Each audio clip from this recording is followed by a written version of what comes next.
এগুলো কি? এটা প্রেম কোট, চিরকুটের প্রেম ভার্সন। আমাকে দিচ্ছ কেন? Because I love you. আমি তো তোমাকে ভালোবাসি না। জানি তো, তোমার আমাকে ভালোবাসার দরকার নেই, কিন্তু আমি তোমাকে এত ভালোবাসবো যে তুমি সেটার এফেক্টই সারা জীবন শেষ করতে পারবে।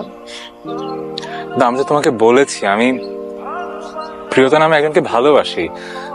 ওকে আমি এখনো ফিল করি, ওর প্রতি আমার ফিলিং কখনো যাবে না হয়তো, আর হয়তো আমি তোমাকে কখনো ভালোবাসতে পারবো না। So what's the point?